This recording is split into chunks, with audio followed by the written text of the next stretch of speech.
So our next speaker is Drew Springall. Drew is a computer scientist who's got his degree from the University of Michigan.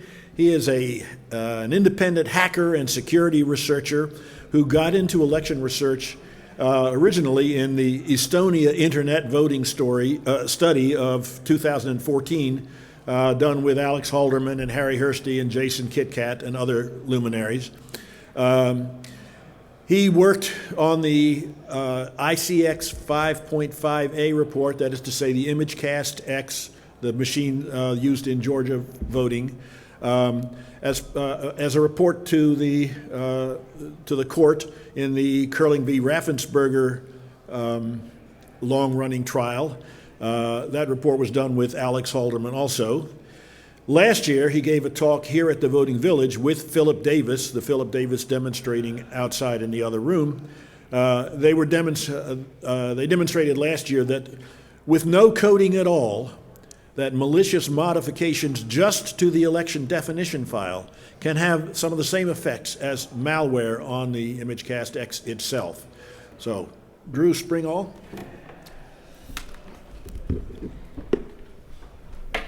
All right, so this is by far not my first time talking at Voting Village, and anybody that's been to my talks before, I'm a very hardcore security person, but we're going to do something a little bit different today. We're going to take a step back and look more at it from the engineering and the architecture and the things like that perspective. Not because security, I'm bored with it or anything like that, but because it's a different perspective and it gives us different ideas and different ways of thinking about not only how these systems are built, but what the various certification regimes are allowing to be certified or approving and saying they're up to the standard. So we're going to talk mostly about we're going to get technical for most of this and not get into specific vulnerabilities in systems, but then come back and talk about how all these things can play into each other. So if you don't know, if you haven't seen it all day today or yesterday, the ICX, the Dominion 5.5 ICX originally came from Harry Hursty through a series of events from there we go. Does that work? All right. From Colfax Township, Michigan, and through a series of events ended up on eBay. Harry bought it, and 3 years ago now brought it to Voting Village, and we've started working on it ever since. To our knowledge, as far as we know, it's the only legal, it's the only legally obtained, not encumbered by NDA or protective orders in terms of we can actually talk about what it is, what's in it without pre-approval.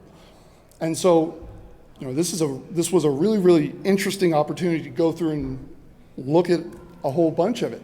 And if you were here last year, if you were here earlier today, you've already seen a whole bunch of what's coming out of it. Us being able to give demonstrations, us being able to use the equipment that people already know they're running into in their local polling location.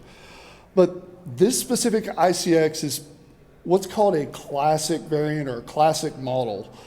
And it's running the Democracy Suite 5.5 EAC-approved system with a very specific ICX app version, and the underlying OS itself is where a lot of this starts coming together, because the 5.5 system overall is more than just one piece of hardware, one BMD. Obviously, the SID 15V that we have is part of it, runs Android 4.4.4, but there's also a 21-inch version that's called Prime that runs a completely different version of Android, 5.1.1. If anyone remembers back, Android versions used to change a lot between. So, just reading before we even got access to it, started looking into it, it was an interesting to try and maintain both of those systems at the same time. And within that, in addition to those, while 5.5 did phase out, I think is the word, retire, was no longer supporting the Samsung Galaxy Note hardware, it was a direct successor to the version that did, and it kept a lot of it was the same code base moving forward, and so it's still, even though it's not part of the actual 5.5 system, we can still think about it in terms of how it's impacting the different things that we're going to see along the way. Because, just having two totally separate Android versions is something in and of itself, because it's two different things to maintain, two different release schedules, two different patch cycles. And on top of that, it appears that as best I can tell,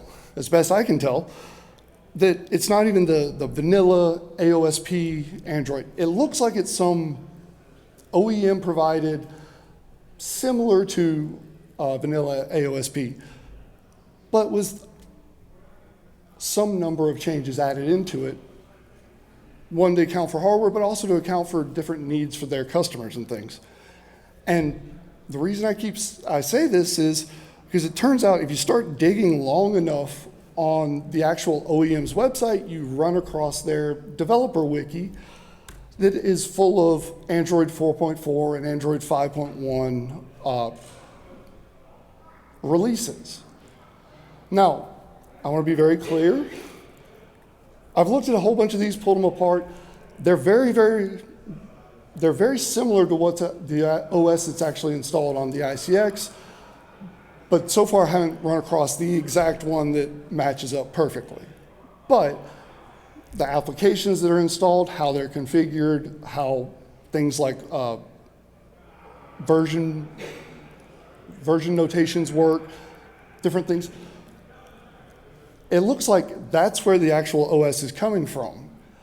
But without being able to specifically say this is what's on there, this is what is running underneath it, there's not a whole lot I want to go too deep into that.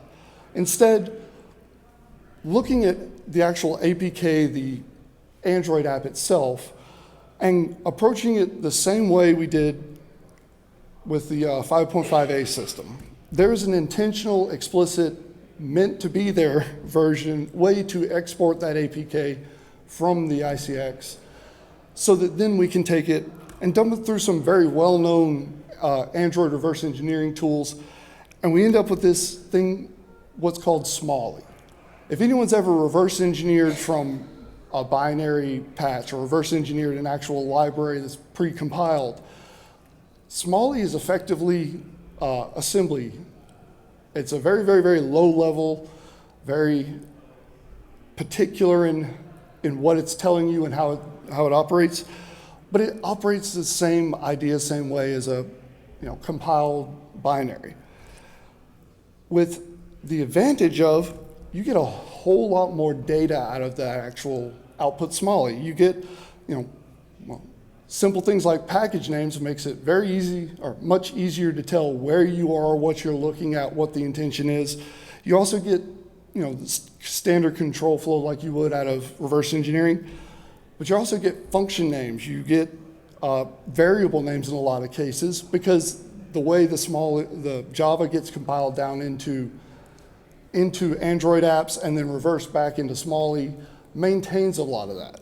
And it also, at some points, gives us some actual anchors into the original source code.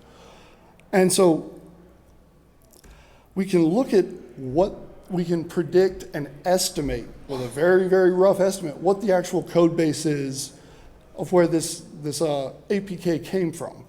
200,000 lines of Java is not anything to laugh at. We're talking about hundreds of Java classes. When you start dealing with overloads and inheritance and things, it explodes even further out. That's why the small versions are much, much, much bigger. But it's still within the realm of normal C. It's not, 5 million lines of code. It's not 15 lines of code. It operates a lot like a normal Android app does on, back in the day, the current phones and everything like that. And the other thing that comes with Smalley is, for anyone that's ever done a large amount of reverse engineering, you start getting into that actual being able to understand and read the code at the higher level, understanding how it got compiled down, and it makes it a whole lot easier to reverse engineer. I've done binary reverse engineering, I've done Android app reverse engineering. They're very, very, very different. And something as simple as that is of interest because that's a security aspect. That's something that we should be aware of and keeping track of. But when it comes to the actual, how it's laid out, the architecture, the design, the fact that there's two, arguably three different implementations of the same functionality starts showing up in some really interesting places from an engineering perspective, because you start getting these independent and distinct code paths based on which system you're on. So, the ICX Classic, the one that's over in the corner over here, has if I can remember the acronym, electronically programmable read-only memory, that allows you to get some much, much, much better guarantees about not being able to roll back counters, not being able to delete data once it's been added. And that's one entire code path, whereas the ICX Prime, what we found was that doesn't have those EEPROMs. It was actually storing that data directly in the SSD itself, or on the hard drive itself. And so you get these two code paths with very, very different impacts. Can data be deleted from an EEPROM? Yes. Can data be modified? Yes. But it's much, much, much harder to do it there than it is from being sitting on a hard drive like every other file in the OS. And then one that never did quite figure out where it was going, the ICX Prime version also has a code path to deal with an EEPROM functionality. And things like the entire control flow separating and coming back together are very, very interesting, because that's a result of these different systems, these different hardware, these different approaches. Another way we saw this was, instead of diverging and trying to handle each different system or each need independently, coming back and trying to handle the actual underlying need in one case. And one of the ways that I keep saying that we found that this app did it was by what's called shelling out into some other program to handle the code. The idea being, essentially, instead of writing Java code to go do some functionality, you call into bash and it will call a terminal command to do it for you. It's unfortunately very common. It's also not a very best practice, because once you start introducing data and data dependencies into that, if it makes it into the shell command itself, you start having problems there. But it is an effective solution if you have multiple sets of hardware, multiple sets of needs, multiple sets of constraints. And while going through this, one of the ones that kind of highlighted that was this idea of audio alerts. You can configure the system to play some tune or music or notification, which is a very, very useful thing. You successfully cast your ballot, you successfully activated it. And one of the useful, versions of, one of the useful ways of going through this actual Smalley itself, I won't say line by line, file by file, and reading through it, is you start to see when things start looking out of order. We've got one that's a very simple, 1 second tone, one that's a little kind of a twinkle, and then this massive beep sequence that was very, very interesting to go pull around. And if I can get it to play, if anyone's a former music major, it was a, where is it? Let's see if they'll pick it up.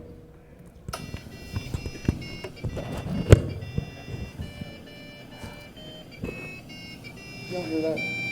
Okay. So this, something very simple that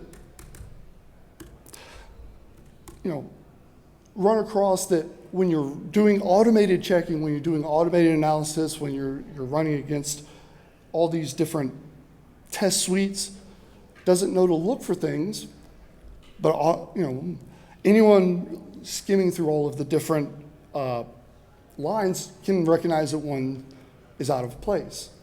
But to me, one of the very, very interesting things about that was not that what it was or where it was or anything like that, but the fact that someone had gone to a very extreme length to put that little Easter egg in.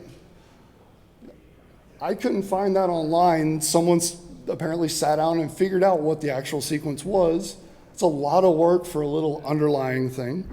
But also the fact that the APK itself has an area and all the functionality to just include and play an MP3.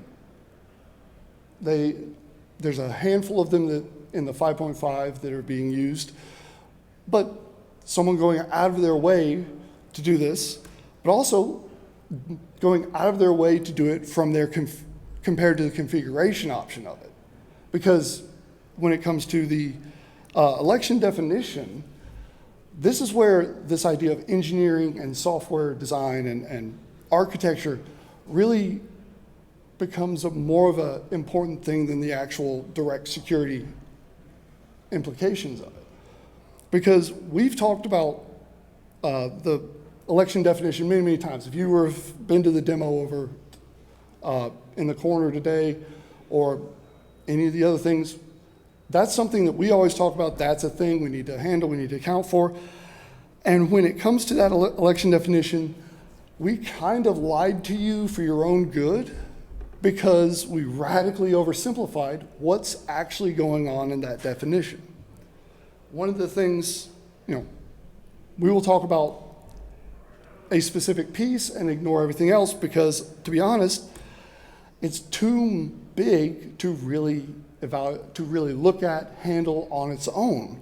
You're talking about 1,400 different files in a zip that are all impacting some different part of that system. Just the engineering required to maintain, the up-to-date, there's a word that I can't remember. Basically, to make sure that a definition has all the files it needs and they all work together properly is its own challenge with 1,400 different files. Then you add on to that there are some special files in there like the election definition, the election SQLite database that we've talked about a couple of times. SQL's nothing new, it's used all the time in Android. It's 22 different tables, which is not that bad, until you start looking at how those tables start exploding across the different implementations. This is what we talked about last year with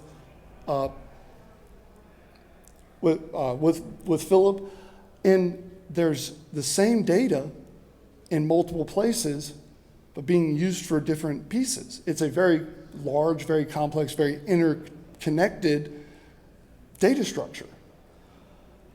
And on top of that, just like there's special files within the zip, There's also special records within that entire database, one of which being a massive blob that if you're running it through a tool, it shows up as a, if I remember correctly, as a standard ASCII string. But if anyone's looking through it, you know, two-line insert query, two-line insert query, two-line insert query, 10,000 line insert query, doesn't look right, looks out of place, and it ends up being a hex-encoded JSON object inside of a SQLite database, inside of a massive zip, all still for this configuration process.